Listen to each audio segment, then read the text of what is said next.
想象，在爱情面前，谁不是小鹿乱撞？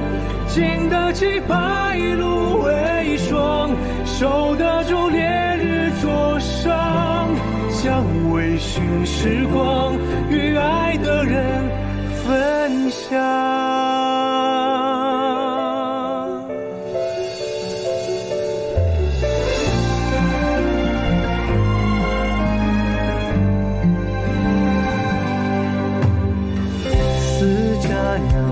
惆怅，瞬间永恒中摇晃。梦开始的地方，光芒万丈。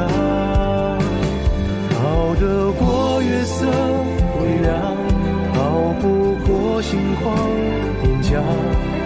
愿你心中所想，乘风破浪。似火光般灿烂激昂，在碰撞中想象，在爱情面前，谁不是小鹿乱撞？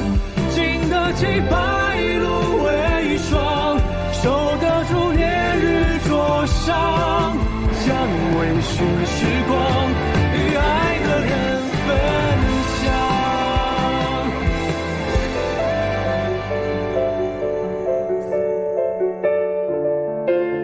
周总经理，您看一下，那一位一直跟我先生跳舞的女的是谁呀？吴小姐现在是越来越漂亮了。我也常听家父提到你。哇，请稍等。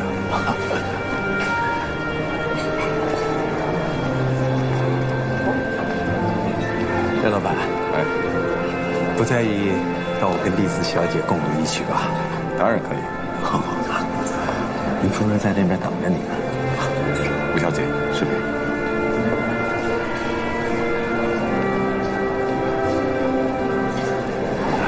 任总，好久没看到你了。今天的晚宴本来想请你参加，但是又怕打扰你的新生活，终究作罢了。不过你自己来了，周叔叔很高兴。是吗？周叔叔，我想你应该不高兴吧，因为你也讨厌我是吧？哎，周叔叔，以前你们都对我很好的，能给我买朱古力，送我漂亮的衣服，还会帮我检查作业。可是现在再也不会这样了，一切都变了。你爸爸的事情何止是影响你啊，丽子，大家念及你父亲过去辛勤工作，所以不太计较他的是非。但这并不代表他对我们大家没有伤害啊。可是这一切跟我有什么关系呢？是我的错吗？本来今天我暗暗的过来，是希望大家都能原谅我。可是我错了，大家都还是讨厌我。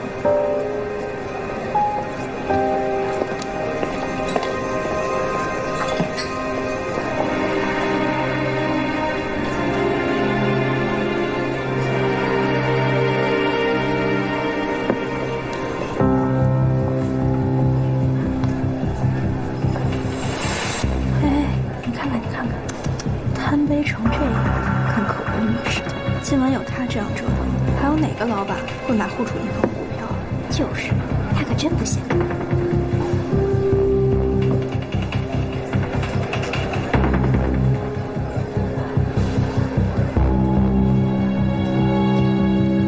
都靠你了吧？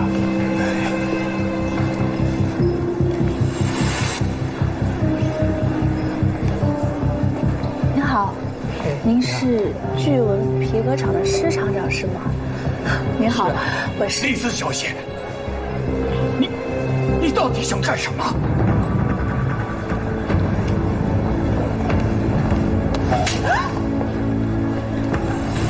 你凭什么在这会香槟？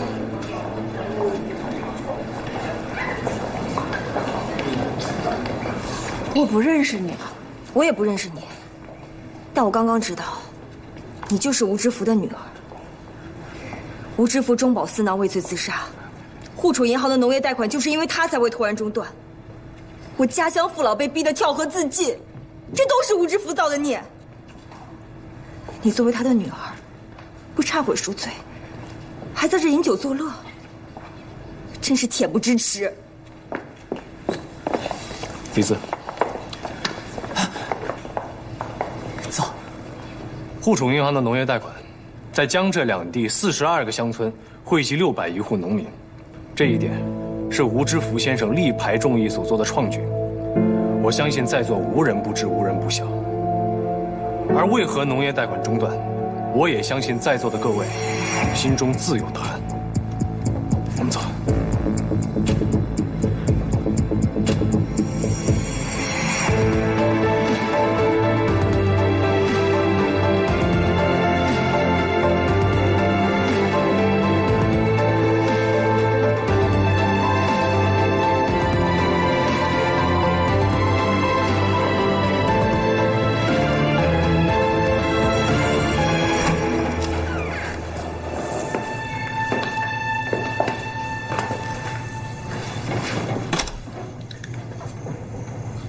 还疼吗？不疼了。一直对不起，我的家事让你丢脸了。为什么要参加这个婚姻？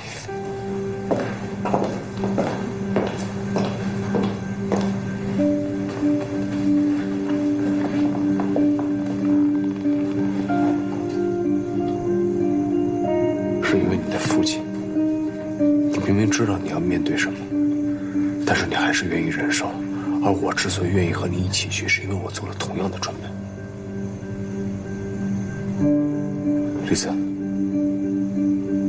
其实对我真的没必要掩饰什么。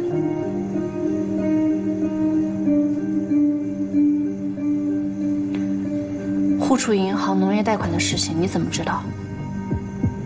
那些数字如此准确。龙吟钱庄之前想要开展农业贷款，所以我做了一些研究。在我面前，你也无需掩饰什么。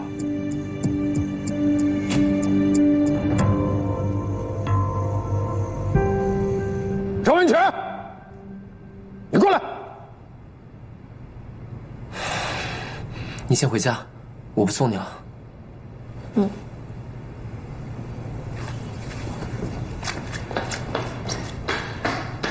伯父，你还知道叫我伯父？你带来那个叫什么的女人，我整场的晚宴，所有的人力财力，都抵不过她的一记耳光，啊！对不起，伯父，我也没有想到她那么激动，还把程太太给打了。我明天还得跟程掌柜去赔不是。你认识程掌柜？嗯，我的制药厂就是程掌柜投资的呀。什么？你这么大的事情，都不跟我说一声，啊？这么大的事情，我以为你肯定知道。哼，温泉啊，温泉，我才多久没有管你啊？你却连如此关键的事情都不跟我商量，真有你的。伯父，我都跟您说过好多次了，我想建制药厂，可是每次您都劝我打消这个主意，更别说出借我资金了。程掌柜对我的抱负很感兴趣，与我一拍即合，建厂之事这才启动。再说最近您忙于户储募股，连我的建厂典礼都没空参加，我也就没有打扰您了。你请我参加你的建厂典礼，却只字不提龙吟钱庄注资，是程掌柜教你的吧？程掌柜怎么会教我这个？伯父，哪个钱庄注资重要吗？我好不容易建厂，您不为我高兴吗？哼，你呀你呀。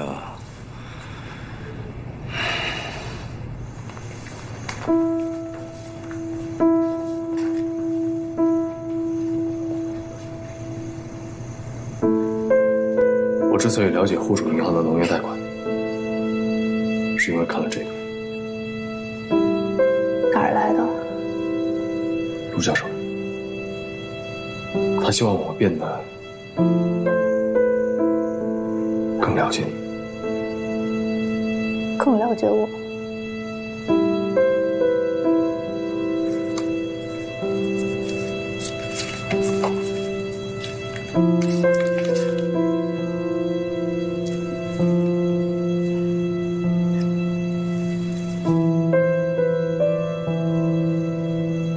来渝考察已有1周，今日与丽兹通电，因我临时出差，错失其讲演。丽兹不满，扬言取消我为父资格，今后要与我称兄道弟。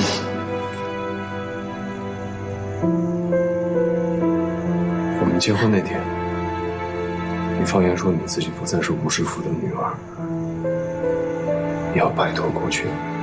可是我知道你还惦记着过去，你坚信你父亲的清白，我也坚信。我坚信你父亲不是一个中饱私囊、贪污腐败的人。不用为了我说这种话。我不是为了你，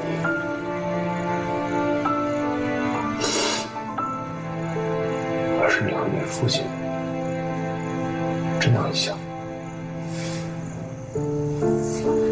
那天散步的时候，你跟我说，若是要帮助一个人，那就要看那个人向往什么，就帮他追求什么。你父亲在信里一次次跟陆教授提到，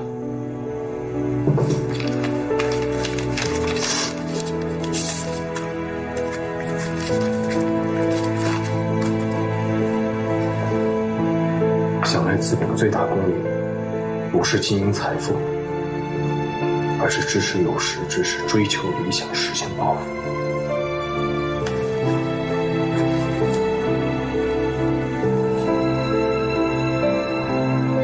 是你们让我豁然开朗。一个中饱私囊、贪污腐败的资本家是不可能说出这些话的。我甚至还没有见过其他的金融业者这样的理解资本。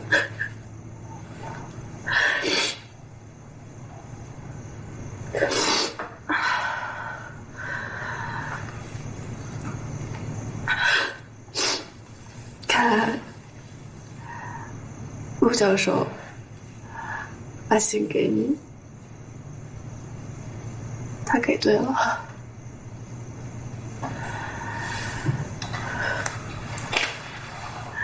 是给对了。他如果没有给我这些信，我根本不知道你失去了什么。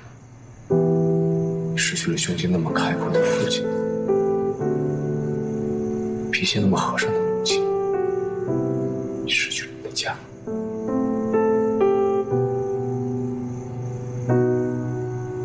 丽丝，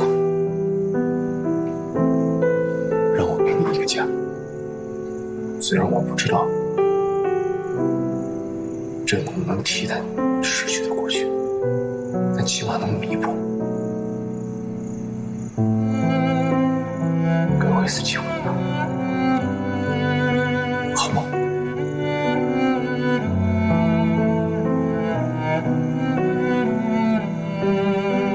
一直，这心我都了解。但是，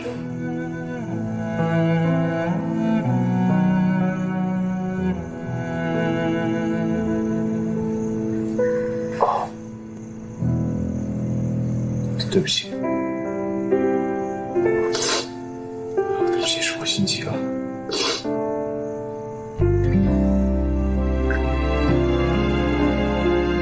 你早点休息吧。去休息吧，我来收拾。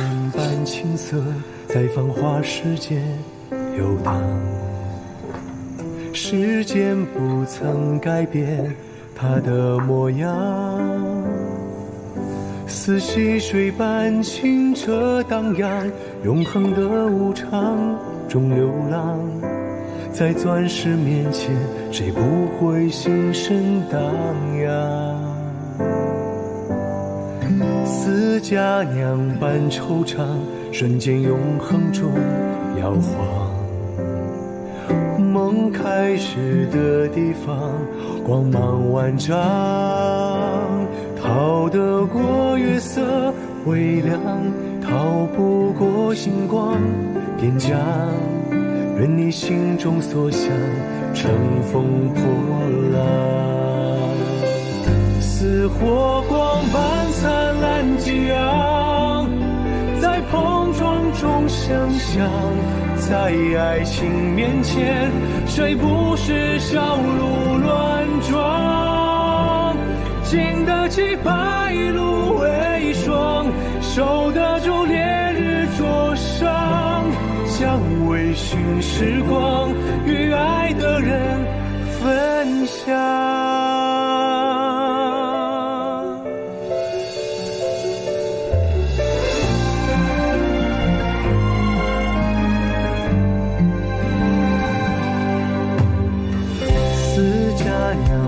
惆怅，瞬间永恒中摇晃。梦开始的地方，光芒万丈，逃得过月色微凉，逃不过星光点将，任你心中所想，乘风破浪。似火光般灿烂激昂，在碰撞中想象，在爱情面前，谁不是小鹿乱撞？经得起白露为霜，受得住烈日灼伤，想微醺时光，与爱的人分享。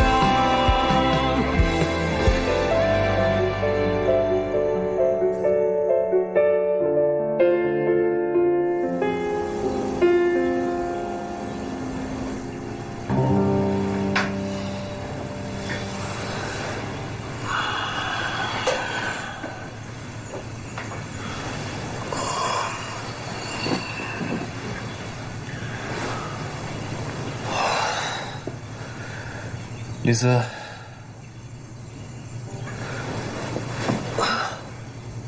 李斯，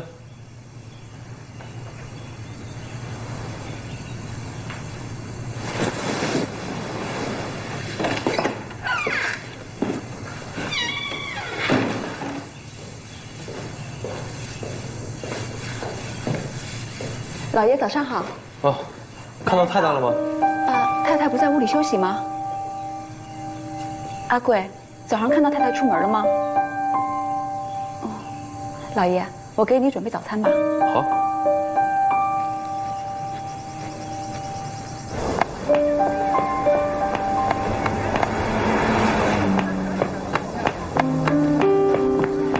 李子，你后悔了？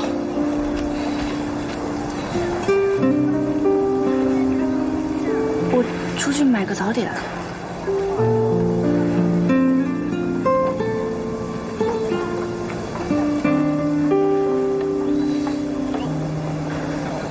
我以为你后悔了。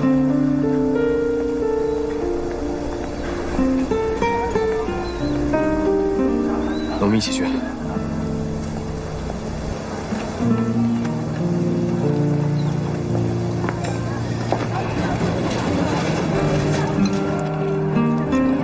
出来这么半天，也没有给王妈和阿贵打个招呼，他们会不会着急啊？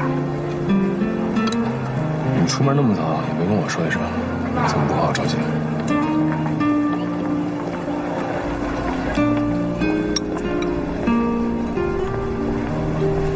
为什么？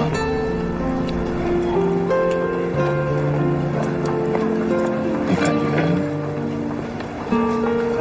还好吗？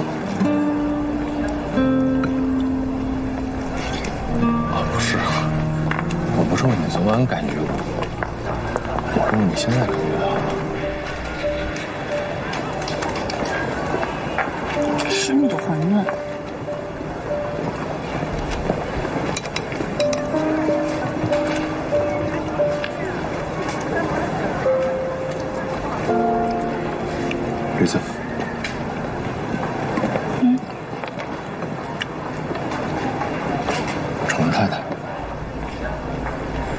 周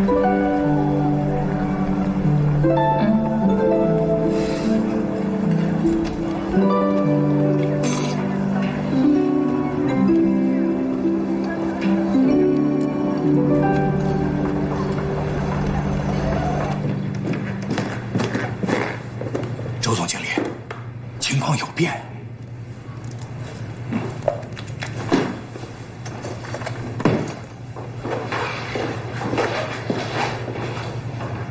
翟老板和石厂长变卦了。是啊，翟老板说，冠丰地产需要资金回笼，购买股本的事儿暂时先放一放。至于那个施厂长，我已经联系不到他本人了，都是他的秘书在接听电话。我问他股本的事儿什么时候能确定购买，他不给明话，只有托辞。言而无信，不买就不买，我还不卖给他们了。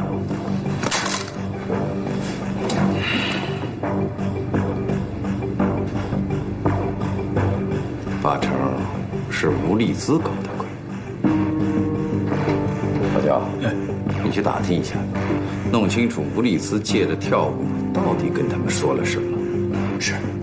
等等，乔副经理，吴丽姿有没有找过你呀？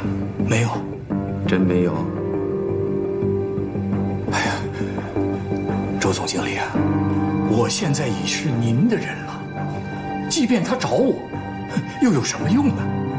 况且吴知否之死，跟我们也没关系啊。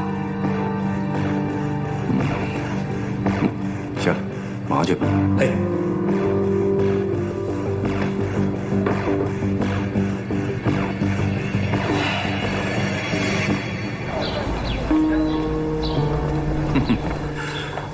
文泉啊，不错啊！谢谢伯父。哎呀，井井有条，卓有成效啊！伯父，您这边请。好。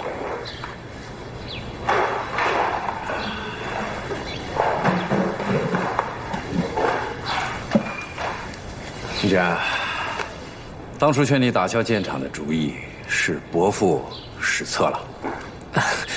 伯父您谦虚了。不是谦虚。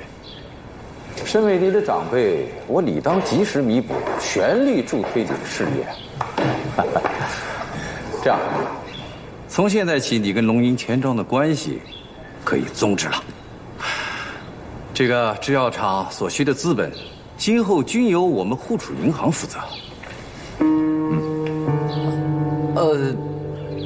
伯父，我跟龙吟钱庄的合作目前一切良好，无需终止啊。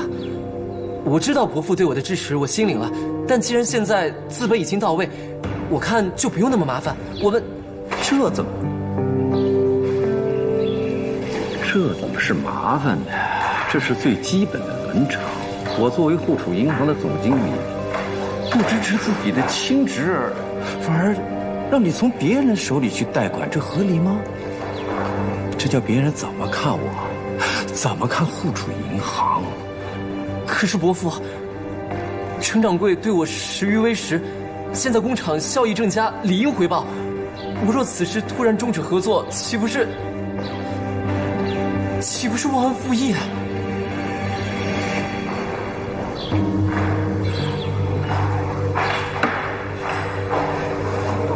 难道伯父我对你就没有恩，没有义呢？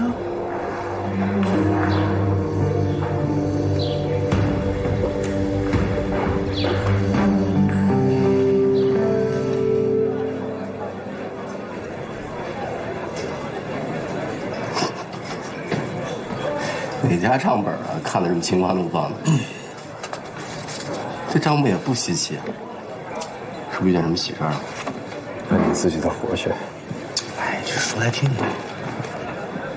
陈掌柜，我有急事跟你说。周班长，来坐。什么事情？我想终止跟龙吟钱庄的合作。为什么？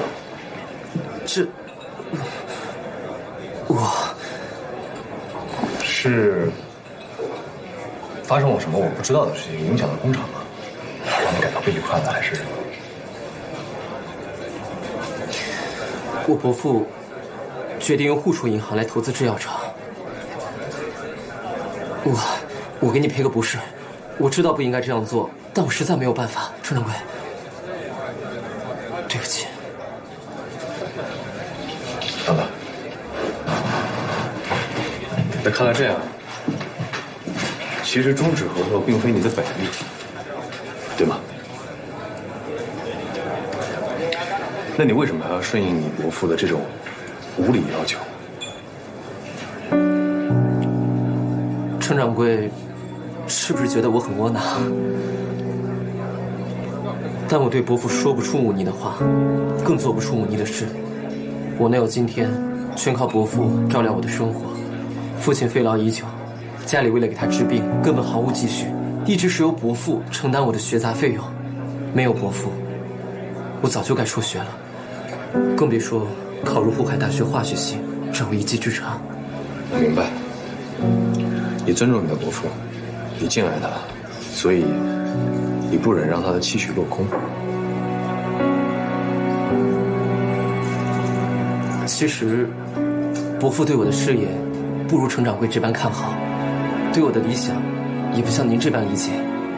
但伯父鲜少对我提出要求，这一次我不能不遵照他的意思。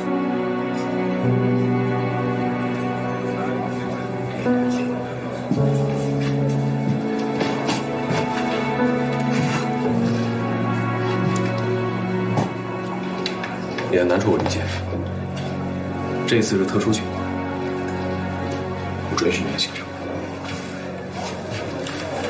但是任何贷款偿款应以契约为重，否则我们龙云钱庄也无立足之地。按照契约，任何一方想要提前终止合作，必须按照条款给予对方的损失以赔偿，而且要留足15天的时间给对方准备账目，撤资离开。你可以接受吗？这很合理，我接受。好。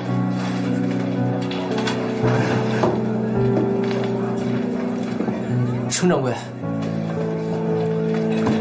我希望我们还是朋友。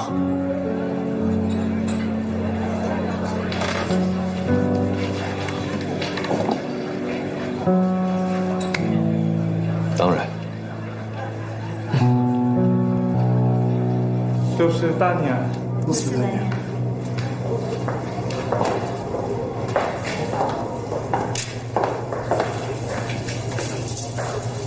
你今天不太一样啊。我怎么不太一样了？不是衣服，是人，人不一样。我哪儿不一样了？说不上来，反正就是不太一样。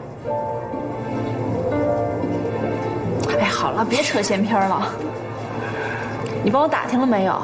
据闻皮革施厂长还有冠丰地产的翟老板，他们有没有买户储银行的股本？一股都没买。不过我很好奇啊，你是怎么可能在周光显眼皮底下让他们改变主意的？是周光显自己漏洞百出，募集股本，承诺分红，条件很丰厚。可是却要求这些准股东们未来一概放弃对银行事务的投票权。我根本都不需要说什么，我只用随便的问一句：万一周叔叔和我父亲一样，怎么办？釜底抽薪，难怪他们要打退堂鼓。不过还有一个地方我也很奇怪，施厂长和翟老板愿意出资购股，那是因为户储银行盈余增长稳定，确实有利可图。可是我父亲出事儿以后，户储银行根本就没有拿得出手的东西。周光显盈余从哪儿来？利润从哪儿吐？你是想说，周光显有可能用银行的资本介入了一些不可告人的买卖？而且我爸爸一定知道这个买卖的秘密，所以才有了焦伯中说的内核胶卷。但是我还是没有想清楚，内核胶卷到底在谁的手上？你之前让我查程一之，我查到了，他和周光显之间有瓜葛。程一之刚刚放了一大笔款，给沪海大学的一个化学系讲师开办药厂。这个讲师叫周文全，是周光显的侄子。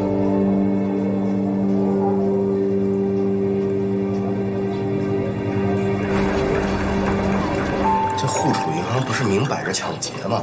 啊，我们给周文全建了厂，好不容易有效益了，他要一把拿走了，他凭什么呀？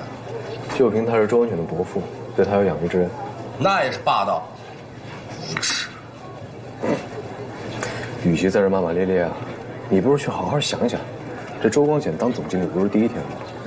关于投资和放款的规矩他都懂，可是他宁肯破了规矩，也非得要把这文犬制药厂纳入沪楚银行的旗下。你说这是为什么？这会不会是这沪楚银行募股不顺利，然后他们想借着文犬制药厂这张王牌，让那些投资者们多点兴趣，多点信心？这或许是一种可能。但你不要忘了有一个很重要的信息点：周文犬是复明剂的发明者，而我们到现在为止还没有查清楚这复明剂是怎么在暗地里生产和流通的。你是怀疑周光显？委托周文犬制造止痛剂的是周仁安医师，你知道他是谁吗？周光显之子。所以周光显发现商机并非不可能，而且他如此把持周文犬，态度十分让人可疑。我们要趁他还没有开始防备，先把这事查清楚。所以你选择了主动撤资，让他们掉以轻心啊？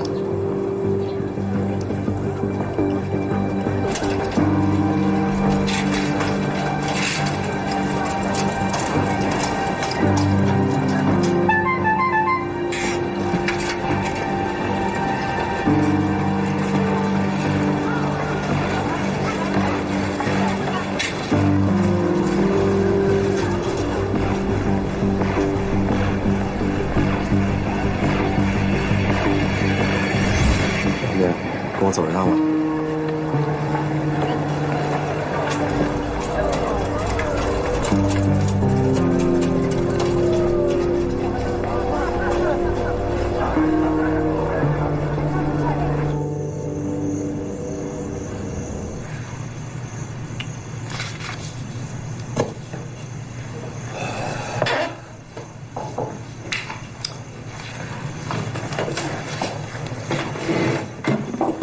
一之，饿了吗？以前我爸爸工作到很晚的时候，我都会给他准备夜宵。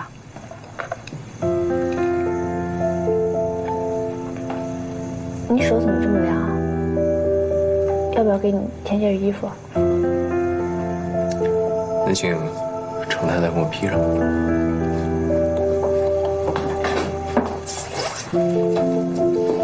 披上怎么行呢？得穿上。哦。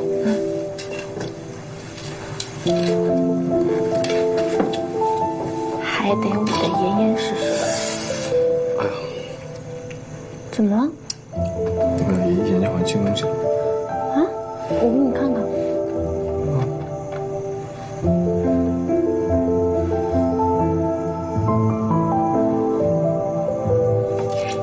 干嘛啊？喜欢你。受不了。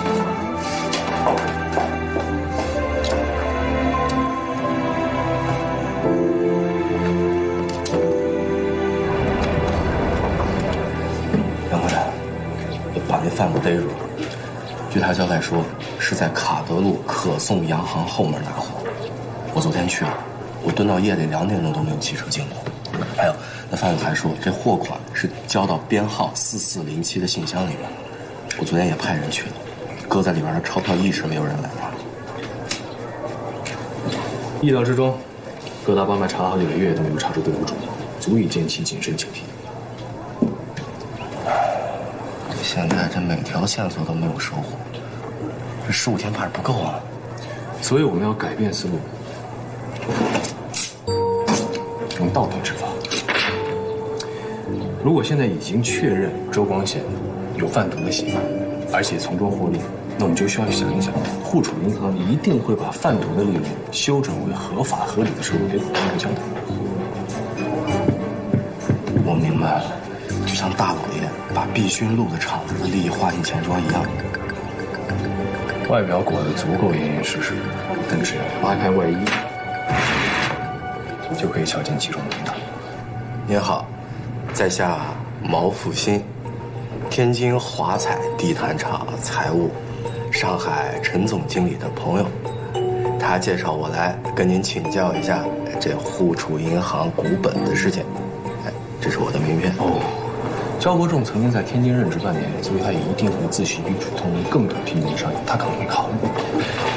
久仰华彩地毯公司大名。哎呦，华彩地毯，久仰久仰啊！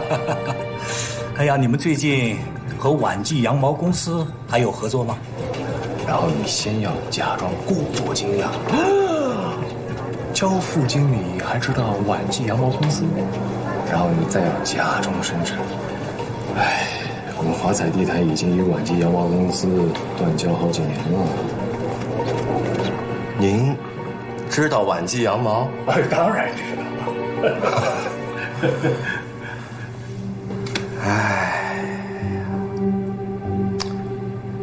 我们呀，已经断交好几年了。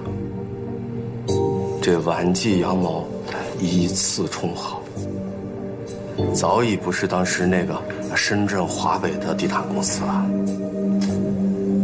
这天津的地毯生意啊，不好做呀。这不，我们这南下来投资，正好这上海的市场活跃嘛。毛先生所言极是啊，只是不知道贵厂打算用什么形式与我们户储银行购买多少股本呢？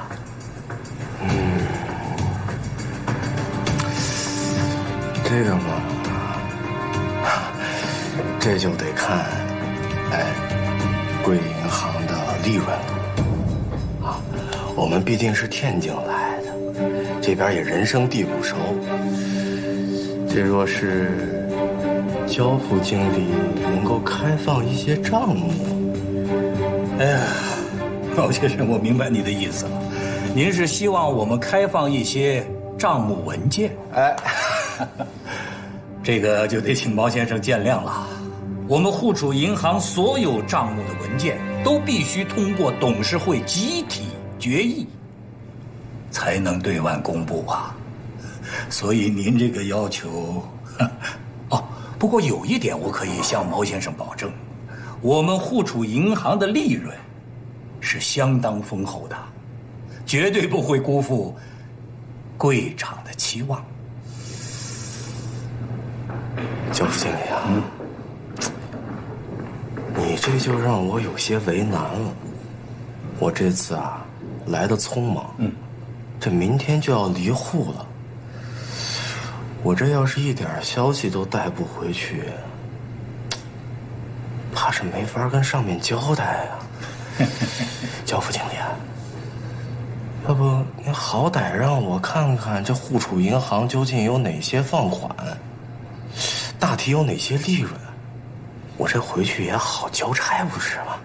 毛先生，我明白你的意思了，您稍等啊。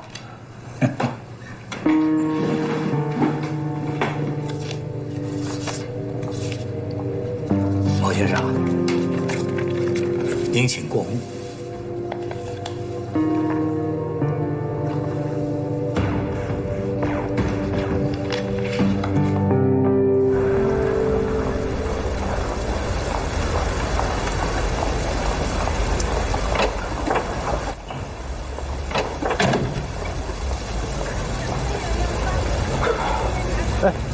别说你这撮胡子粘的还挺是么回事呢？别提了，这杨总啊，这差点露馅了吧？说没露馅吗？说说怎么样？他也没敢给我看多了，只不过看了那简易的利润报表，我记得前5是威风冶金厂、衡山地产公司、福满堂米粮油公司、利可棉纺织2厂、三和水泥厂。你确定顺序没搞错？你确定？福满堂一家米粮油公司利润比堂堂的三和水泥厂还高。松江薄道2担，成塘薄道3担，青浦薄道怎么才要了1担呢？葛老板，张记年糕跟您拿货，那要的可都是上好的薄道。我建议您啊，还是拿2担青浦比较保险。行，林老板就这么定了。那我给您记上啊。好了，到此了。葛老板慢走。好。程掌柜，请。陈掌柜，今儿个什么风把您给吹来了？林老板，您才是风。我有件要事相求。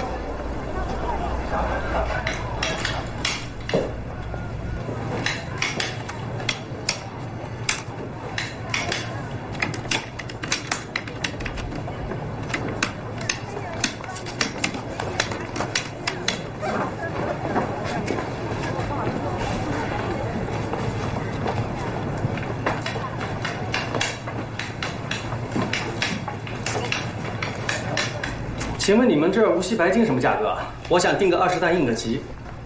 抱歉，本公司一律不接急单，凡订购货品均需在25日至40日发出。订个米需要那么长时间吗？别的米庄顶多也就是10天啊。那先生，不如您去别家看看。小慧姐，你这么说话是要赶客啊？你是不想做生意了是吧？什么事？哦，经理，这位先生他想订米，说急需。2位先生，请问2位先生想订什么米？我们想订20担无锡白金。啊，请稍等，我查阅一下库存。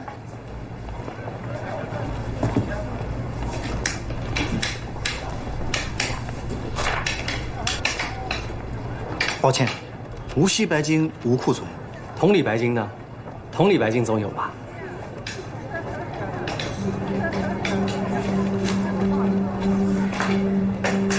抱歉，同里白金亦无库存。同里白金也没有。常熟一次清呢？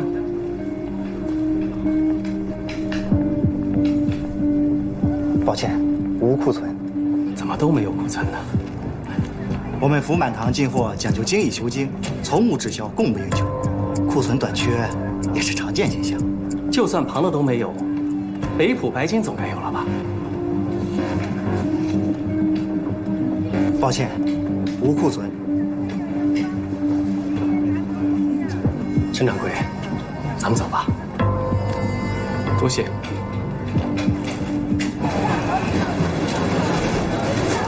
哎，李老板，你如何看待这家福满堂？他们的生意真的能够好的全部推销了？我不认为他们是生意好，而是觉得他们根本就不像是做生意的。此话怎讲？你想，我问的无锡白金、同里白金，还有常熟一次清，这些都是市面上非常常见的米，可他们却说没有库存，这换成任何一家米庄都是匪夷所思的。所以啊，我就留了个心眼，问那个经理有没有北浦白金。他们查了库存是没有。问题就在这儿啊，有种米叫北坎破金，还有种米叫周浦白金。我打小啊就在米堆里长大，整个上海市从来就没有一种米叫做北浦白金的。那个名字啊是我姓胡编的。李老板，你真是帮了我大忙。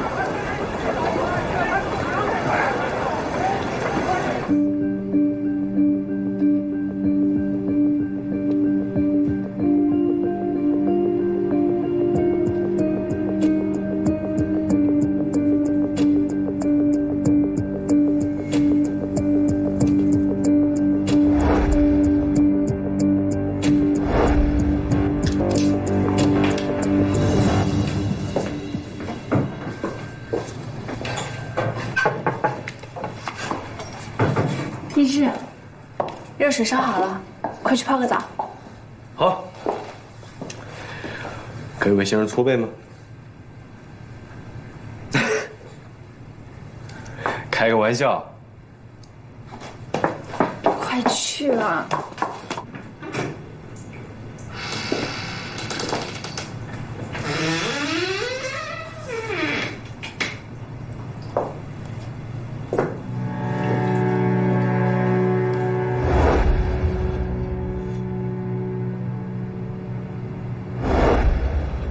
被掩埋的秘密，终究还是浮出了水面。原来那卷底片与周光贤有关，与毒品有关。程一志丝毫没有感到轻松，他深知任何秘密的揭露，都可能牵扯旧日的隐患，制造新的危险。他不能让丽兹走进这个秘密。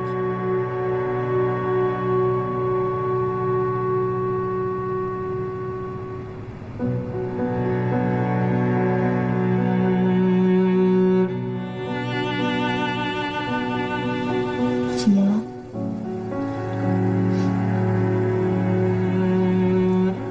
还在想你爸爸的事情吗？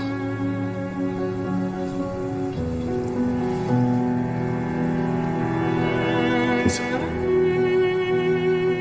我会替他找寻，还他清白。这件事，我会帮你做。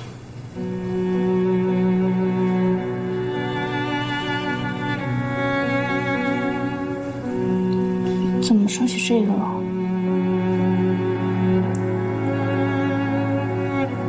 就是想让你知道，我和你在一起。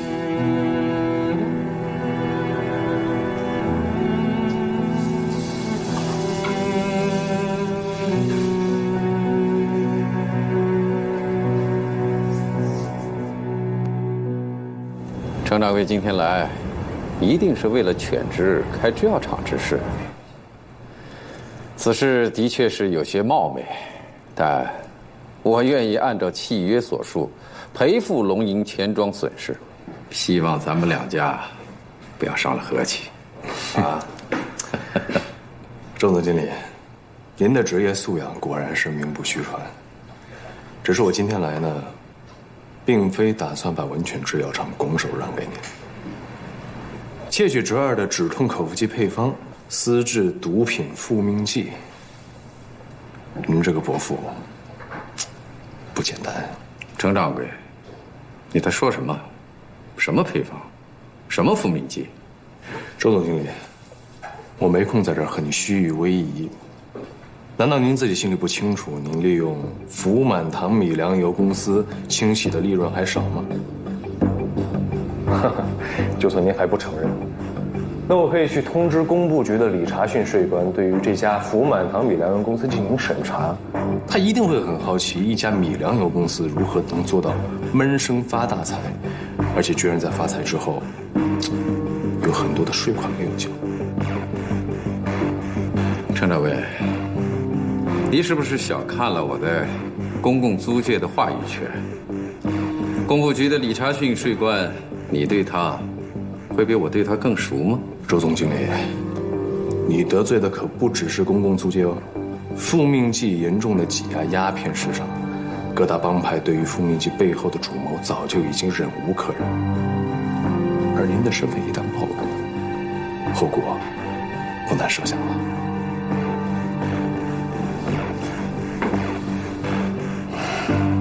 看来我周某人已是你的掌中之物了。要杀要剐，随你处置。周总经理，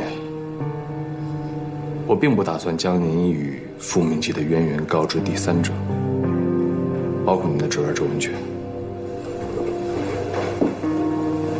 但是我要求您立即卸任户储银行的总经理，从此以后不再与毒品有任何的瓜葛，并且您要为前任的总经理吴知府恢复声誉。也是为了吴丽兹而来，不然我为了谁？是您害得他招致杀身之祸，您理应为他还一个清白。当然应该，但你不怀疑是我谋害他父亲？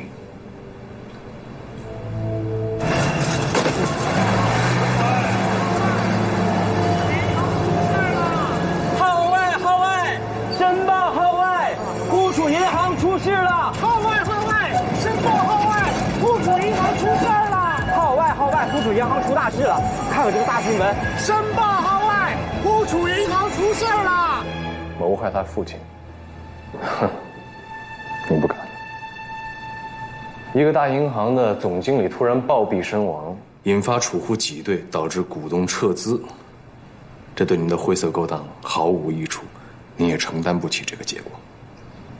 于是你就愿意放过我？我不愿意，但是我必须保存您的颜面。户储银行本来就元气大伤，如果再爆出惊天丑闻，势必倒闭。可怜的储户无辜，他们的血本该怎么算？你倒不愧是吴志福的女婿。我就当做周总经理您在夸赞我。另外，我并不打算终止与文泉制药厂的合作，请您现在给周文泉打电话，收回此前对他下的命令。这我不能答应。为何？你真的不知道吴志福是怎么死的？莫非您知道？陈掌柜，不要让我的侄儿跟波斯红、滇川香扯上关系。总经理，快，你看，申报刚出的号外，说我们户储银行秘制毒品复命剂啊，而且还提到您了，说您就是主使啊。你看，在这儿。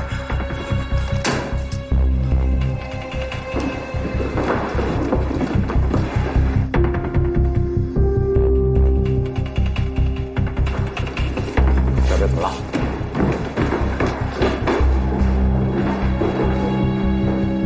户储银行总经理周光显涉嫌制毒贩毒，现由禁烟处立刻羁押，等待审判。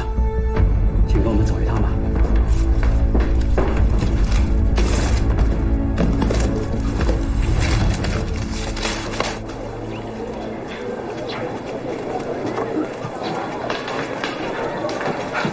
长官，这我们调查周光显制贩复命剂之事，你可向别人走漏了风声。你还不知道吗？你不让我说的，我从来不说。哎，掌柜的，我发现这除了我们，好像户储银行他自己也在查呀。我看这报上不光把这周光显制毒洗钱的事情抖得一干二净，还给前任总经理吴志福平反了。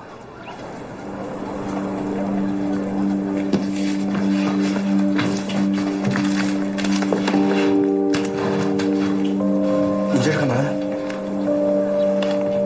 当然是给你嫂子报喜了，她爹清白了。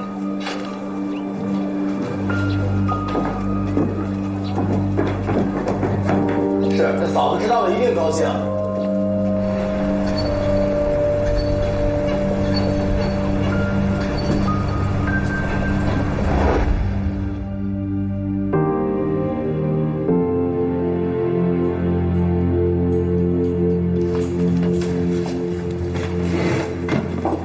一志，饿了吗？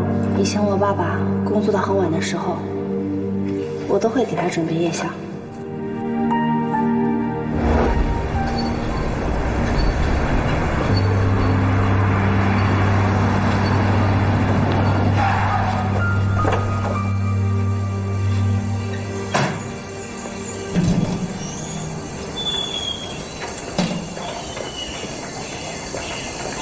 阿贵啊，你也跟着王妈过去吧，该买的东西啊，别都忘了啊。好的，太太。啊，还有王妈，你啊，去那个宁波的汤圆店里面买一块年糕。一志，你回来了。好的，快去吧，老爷。快去吧。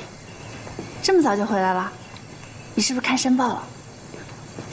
他们给我爸爸平反了，我们今天一定要好好的庆祝一下。我刚刚呢，让王妈去帮我买了一瓶10年陈太雕，我今天想喝一杯。你怎么了？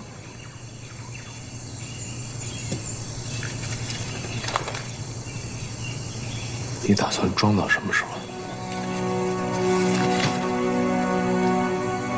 我书房里的东西，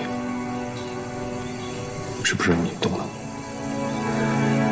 是不是你拿去给了申报的记者？是。我做错了吗？一直不是你跟我说，你要帮我吗？你要替我爸爸昭雪，要帮他恢复名誉。是我是这么说过，我是不是还说这件事情交给我来做？可是你做和我做有什么区别呀？我们不是在一起的吗？我们在一起，你为什么要背着我呢？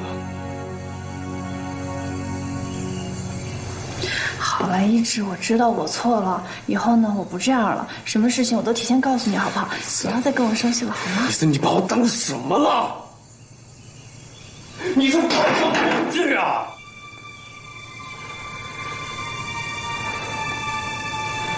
你知不知道你在说什么？你知不知道你在干什么？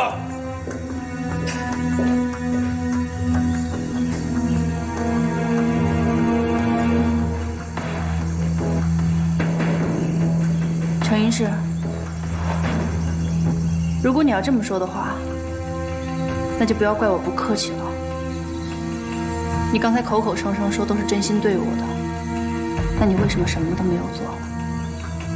你明明知道周光显制造贩卖复命剂，你也明明知道他利用米粮油公司清洗利润，但是你什么都没有做。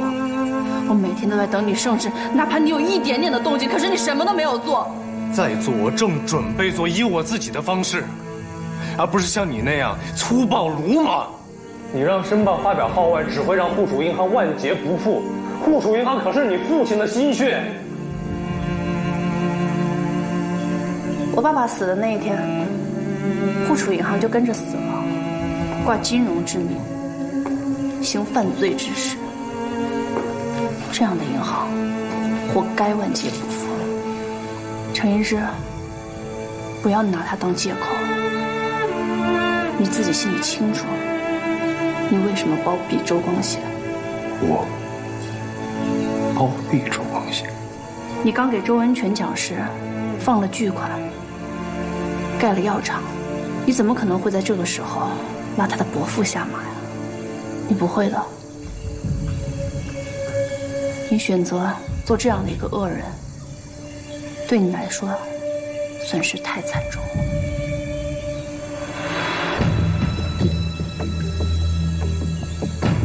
调查我，李斯，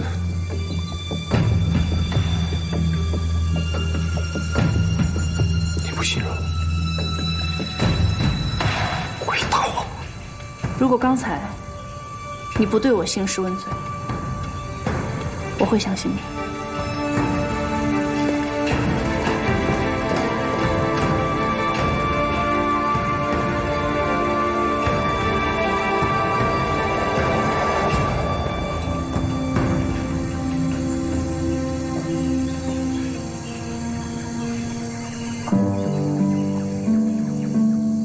恰恰是程一志兴师问罪的反应，让李子措手不及。但凡他有一点心虚，也不敢这样愤怒。难道是自己看错了，误会了，着急了？如果给了程一志多一些时间，他真会兑现对他的承诺吗？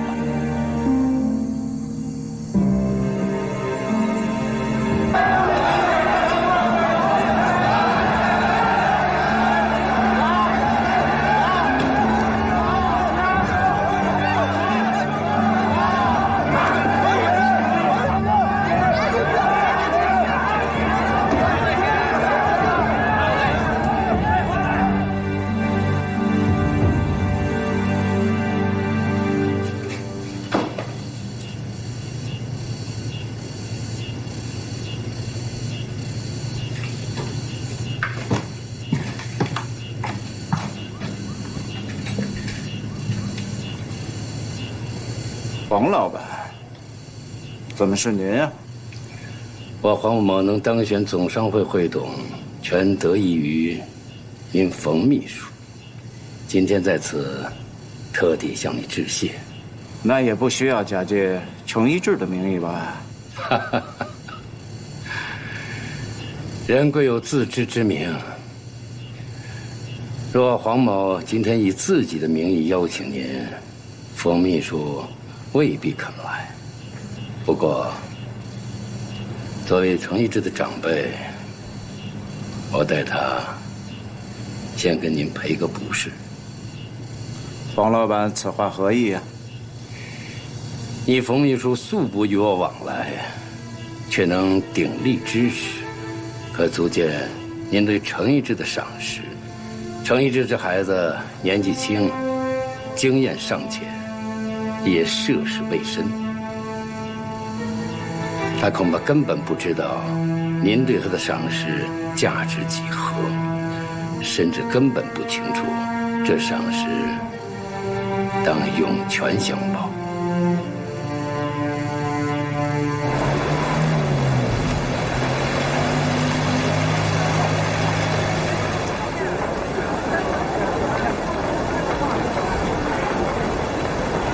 户储银行倒闭，正是程一之所担心的。周光显固然咎由自取，但他意味深长的话，始终萦绕程一之心头。波斯红，边川巷，周光显究竟在暗示什么呢？这北伐已经有些时日。今年国民政府宣称要关税自主，还在财政部下设关务署，一心要接管海关事务。您冯秘书在海关总税务司对此动向一定知晓，恐怕不愿意坐以待毙吧。黄老板此话是暗示我大势已去？黄某岂敢！纵然国民政府宣称要关税自主，可眼下这关税还是把持在国际银行业委员会手中，这说明海关总税务司大势仍在，您冯秘书权力依然呢。只是这样的日子不会太久，你也心知肚明。我想你也会有所筹谋吧。黄老板请讲。您在海关总税务司身居高位，其税务经验之丰富，人际关系之缜密，无一不是北伐军所看重的。若能把握好时机，跃入国民党内，其仕途前景不可估量。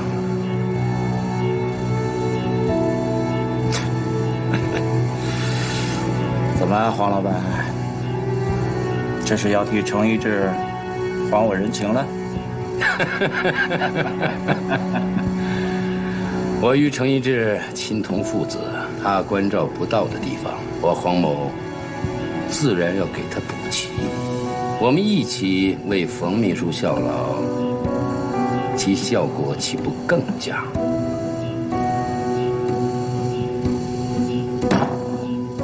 好，难怪程一之灵光啊，原来是黄老板啊，调教有方。哎，冯秘书，事不宜迟。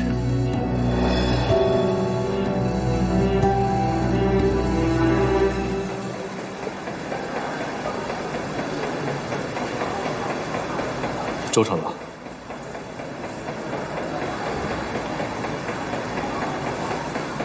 周厂长，程掌柜，走。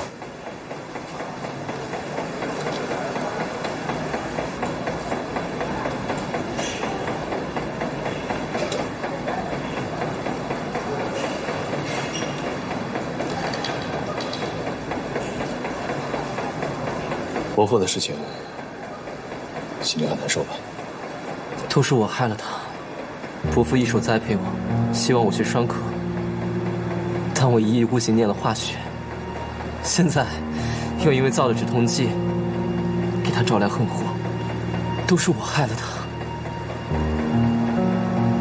不是你，害他的另有他人。周总经理身为上海知名银行家，这次竟然漠视职业操守，罔顾伦理道德，将你制作的药剂当作毒品来贩卖牟利，如此大的反差令人惊讶。我不知他平时都与什么样的人接触，是否受了他人的影响？伯父他交往的都是些绅士大儒啊。他有接触帮派吗？伯父对帮派厌恶透顶，说他们都是没脑子的刽子手。可是最近金融界一直有传闻，周总经理和波斯红还有滇川香有关，你知道吗？波斯红和滇川香是什么？鸦片。看来周总经理和毒品的渊源似乎并不多。程掌柜，我伯父会被判死刑吗？风明记的危害你我都清楚，没有理由从轻发布。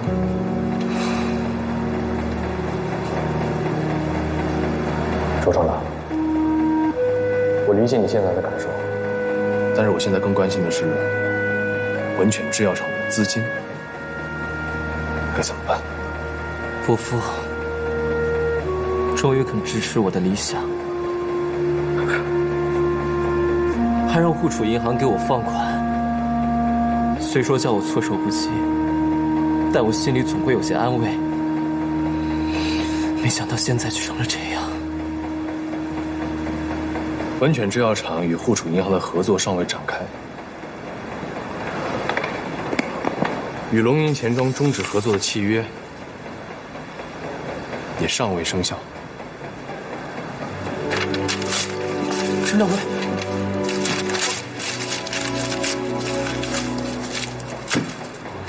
龙吟钱庄仍然是你坚实的后盾。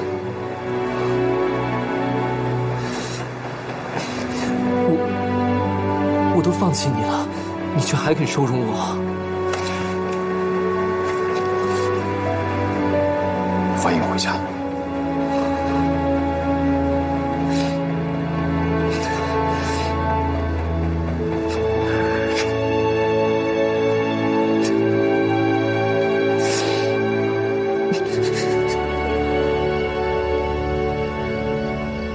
已经是晚饭时间，如果没有对丽兹兴师问罪，今天的晚饭将其乐融融。甚至像丽兹说的，他们还会一起喝上一坛10年陈台调。如果在几个月前，这足可令程一之满足，但现在他触摸过丽兹的真实，任何掺杂了虚伪的情感，他都不会再要了。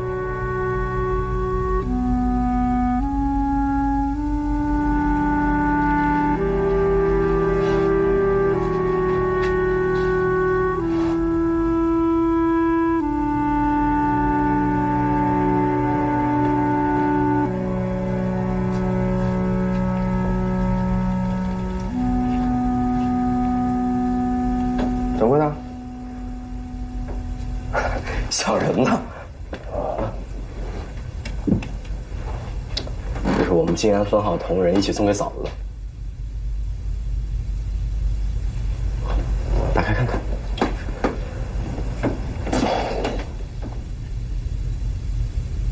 这次嫂子她爹陈元得血，我们也想添加点喜庆。啊，那我收下了。我代他谢谢你们。怎么样？这项链好看吗？是我们那小护士挑的。她说呀，就适合嫂子这样的大小姐。你什么时候又认识了一小护士？那当时不是查复明记嘛，然后不是去那仁安药堂，这一来二往的，不就熟悉了吗？对，连瓜子，复明记这事儿没算完，有个事儿你还得接着查。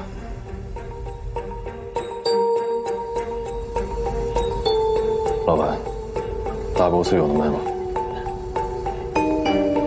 ？1饼20，半饼12。我要1000饼，后天下午拿货。给不了。怎么？看不上我武汉呆子帮？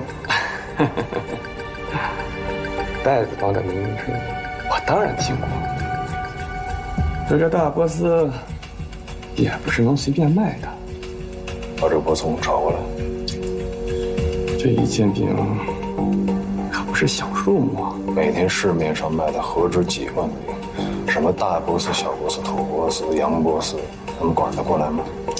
交货量大，时间又紧，万一额额你卖，3000先拿着，到货之后13000。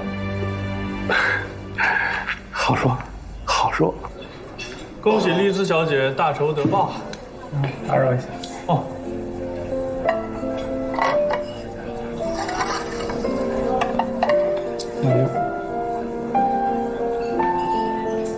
哎，你怎么了啊？一副不开心的样子。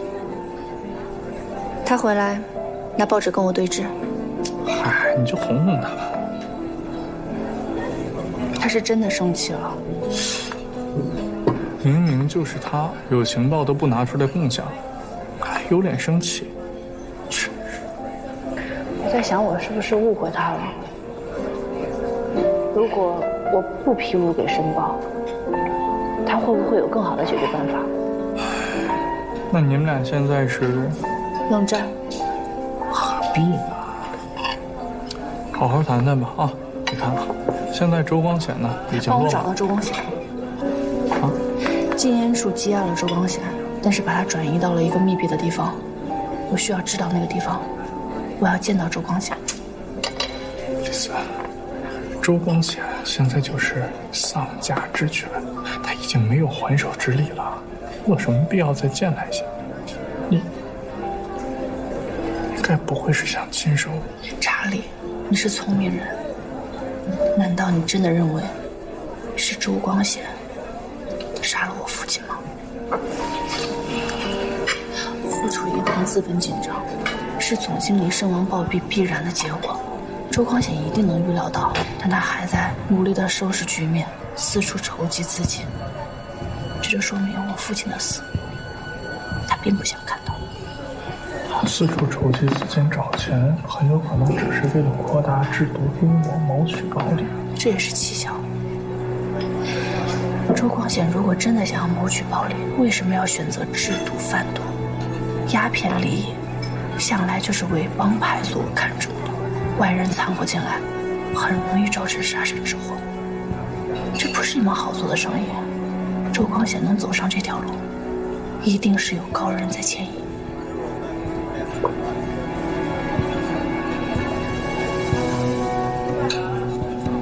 所以，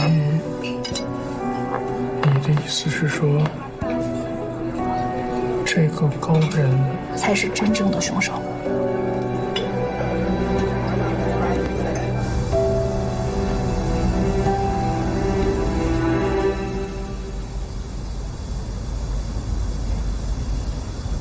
这大西洋连月疲软，你是俱乐部话事人，理当想想办法。老爷，雷子有些主意，不知当讲不当讲。进来说。老爷，自从碧勋路赌场开业以来，大西洋业绩就不复往前。我想这是因为两家俱乐部风格近似，对顾客形成争夺之势，以致内耗。不知老爷可否考虑增加两个俱乐部之间的差异？在理，照你说的做。是。雷子，老爷还有什么吩咐？今后有任何想法，但说无妨。我还是那句话，你是老人了，你要是觉得我没把你搁在心上，那就是你自己把心思想歪了。老爷，你不明白，为何你先查出复命剂乃周文全所造，我还让程一志去给他放款鉴查？老爷，此事雷子不懂。今后你是要做大事的人，眼窝子不能浅了。有句话叫做先礼后兵，对周文全就当如此，知道吗？雷子懂了。好了，时候不早了，留下来吃个便饭吧。我们也久未一起用餐了。哎。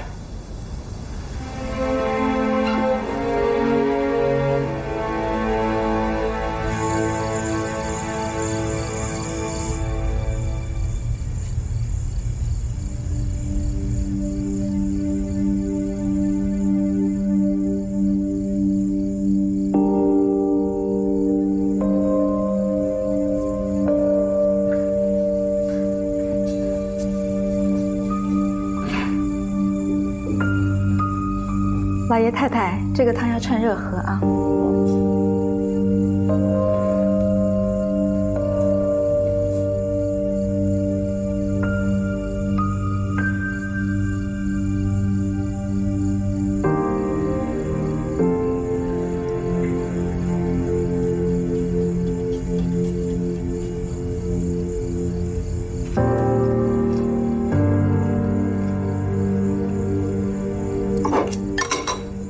王妈，我吃好了。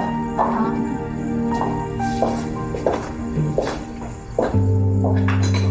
我也是好老板。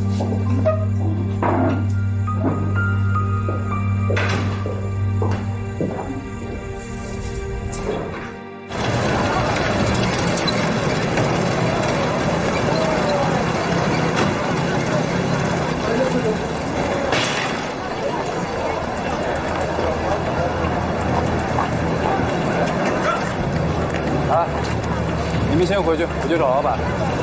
来，往那边走。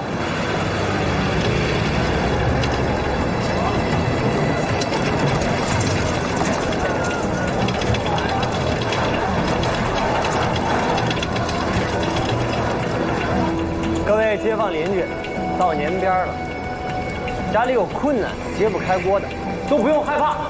我们龙鹰钱庄特意为大家备了米粮油，而且我们黄老爷说了，绝对管够。家里有老人有孩子的，管双份。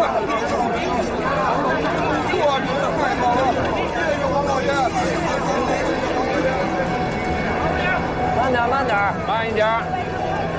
哎，谢谢。程一直听不见他们交流什么，可他看得出，雷大明正在把手下方才汇报的情况添油加醋向老爷邀功。程一直实在不愿相信波斯红竟和老爷有关，可能是自己多心了，可能他们说的根本不是波斯红，但老爷点头的神态让这个可能微乎其微。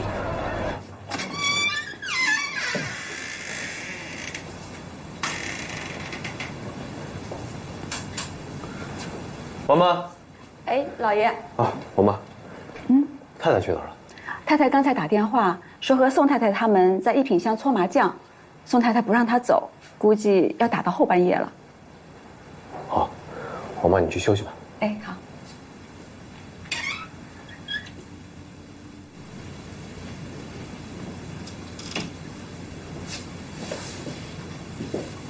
村掌柜，总商会上的插曲您听说了吗？黄老板在总商会上为我致辞，居然公开预祝我研制抗老药成功。哎呀，大庭广众之下引得议论纷纷。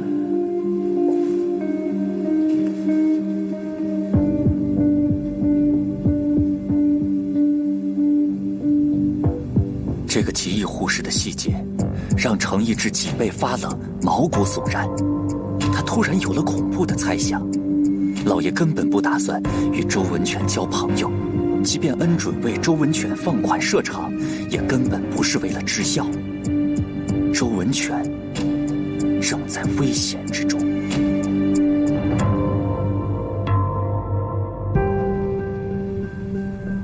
好，下课。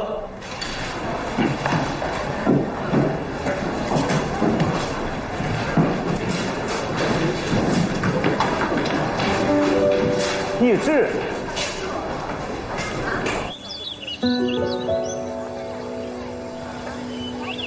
上次我去您家做客，您对我也是很不客气。可是直到现在，我才想明白您当时的用意。我好像确实误入歧途了，而且不光自己走错了，还把别人也带进了深渊。我不知道该怎么办。你很懊恼，却无法决定该如何补救，对吗？虽然你没有对我和盘托出，但我大致可以理解你的心情。对此，我只有一个建议：希望你不要在歧途中寻找宽宥。既然知道那是歧途，那就应该正视现实，重新出发。也许你会觉得十分的艰难，但这是唯一的办法。如果你有这样的勇气，你一定能弥补自己的过失。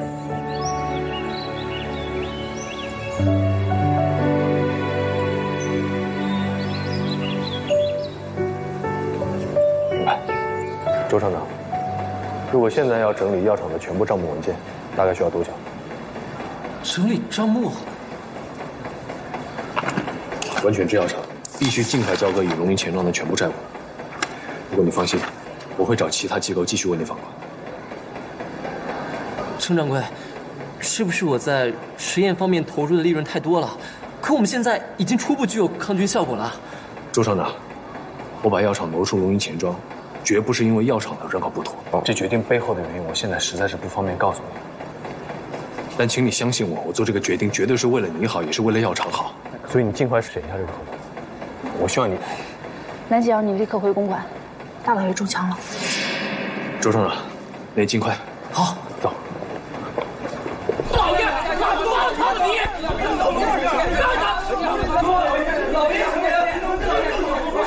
卖什么？兰姐，兰姐。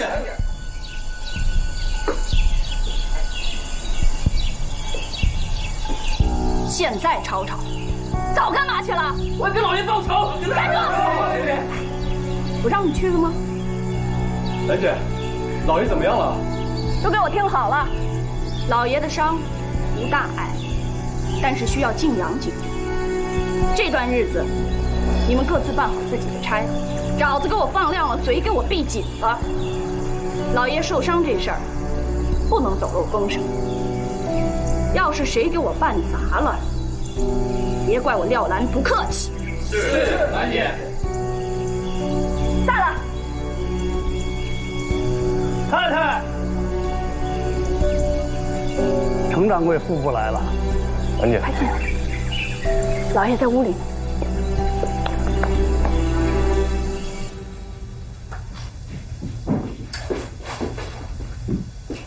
老爷，包扎好了，您好好休息。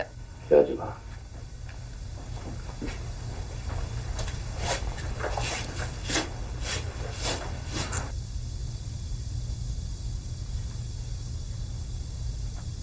老爷，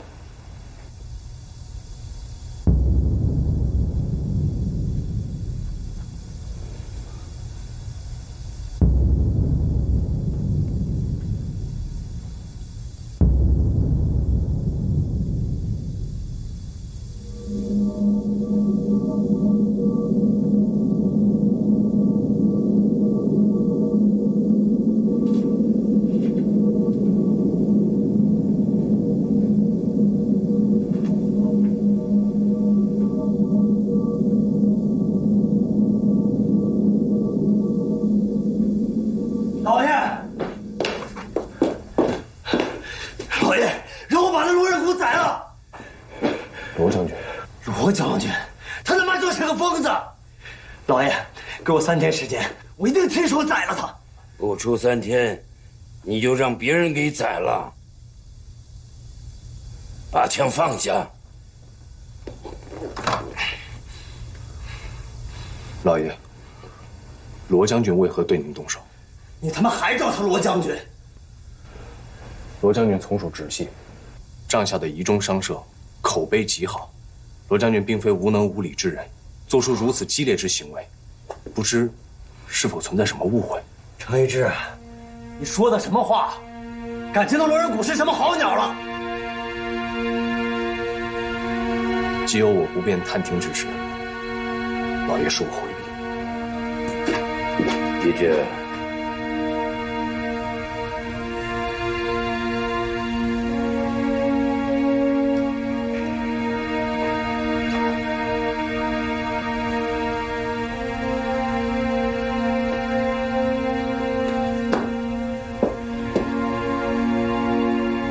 老爷您随时吩咐，每次就在楼下候着。